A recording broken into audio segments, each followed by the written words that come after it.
సికింద్రాబాద్ నియోజకవర్గం చిలకలగూడలో గాంధీ బొమ్మ వద్ద ఓబీసీ రాష్ట్ర కోశాధికారి ఆకారం రమేష్ ఆధ్వర్యంలో డాక్టర్ శ్యాంప్రసాద్ ముఖర్జీ జయంతిని ఘనంగా నిర్వహించారు. ఈ కార్యక్రమానికి ముఖ్య అతిథులుగా ఓబీసీ ప్రెసిడెంట్ శ్రీనివాస్ యాదవ్ మరియు సారంగపాణి నాగేశ్వర రెడ్డి, హరి కృష్ణమూర్తి, రవి ప్రసాద్ గౌడ్, అంబాల రాజేశ్వర్, పలువురు బీజేపీ ప్రముఖులు పాల్గొన్నారు. అందరికీ నమస్కారం. ఈరోజు జనసంఘ్ సంస్థాపన చేసినటువంటి మహనీయులు డాక్టర్ శ్యామప్రసాద్ ముఖర్జీ గారి జయంతిని పురస్కరించుకొని మా ఓబీసీ మోర్చా రాష్ట్ర కోశాధికారి అయినటువంటి మిత్రులు ఆకారం రమేష్ గారి ఆధ్వర్యంలో ఈరోజు ఇక్కడ ఈ కార్యక్రమాన్ని నిర్వహించడం జరిగింది. ఈ కార్యక్రమానికి ముఖ్య అతిథులుగా జిల్లా ఓబీసీ మోర్చా అధ్యక్షులు గౌరవనీయులు శ్రీనివాస్ యాదవ్ అన్న గారు ఇక్కడ ఇచ్చేయడం జరిగింది. ఇక్కడ మిగతా సికింద్రాబాద్ నాయకులు, కార్యకర్తలందరూ కూడా పెద్ద సంఖ్యలో ఈ యొక్క కార్యక్రమంలో పాల్గొని విజయవంతం చేయడం జరిగింది.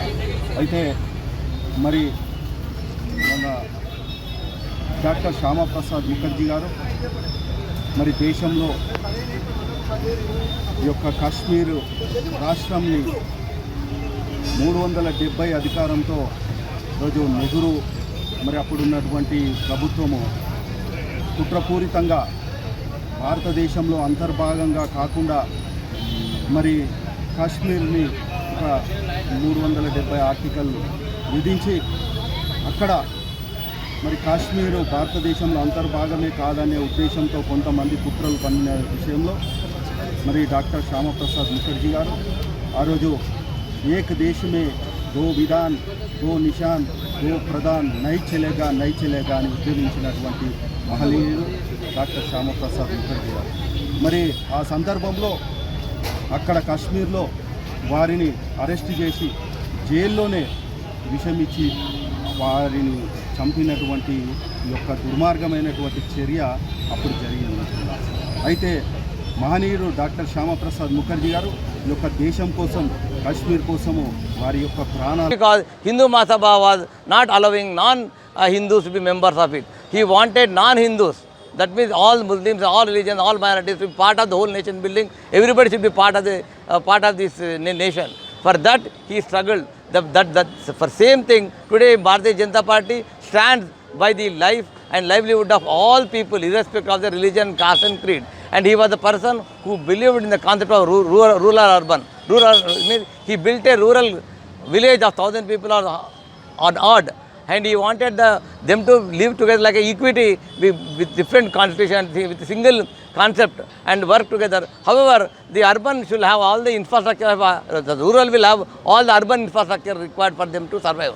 Not that they will not be with the old concept. He was a person, his dreams, only one dream of Kashmir is fulfilled, but we have to fulfill the dreams of integrating all the religious people in this. He was against the minority commission and minorities concept, because that is where he was beaten by Likayat. He was against the Likayat pact signed by Nehru and Likayat of Pakistan, who wanted a minority commission here to protect the Muslims, and he said he will put the same commission for Hindu protection in Pakistan. He knows in Pakistan there is no minority concept of Hindus and Hindus are not protected. But however, the protection of my minorities in India is enjoying by them. Today we are not saying we are against them, but we should make them part of the Hindu culture and society in the name of nation building. That is the concept, that is the spirit of Shyamaprasad Mukherjee. We need to take this forward and let the whole world know that Shyamaprasad Mukherjee stands for the humanity and humility of the whole nation, with a highly educated, highly background, youngest vice chancellor in the world at the age of 33 years, and a mathematician, academician and a scholar, and world renowned statesperson and statesman of this world. Thank you very much for giving me the opportunity.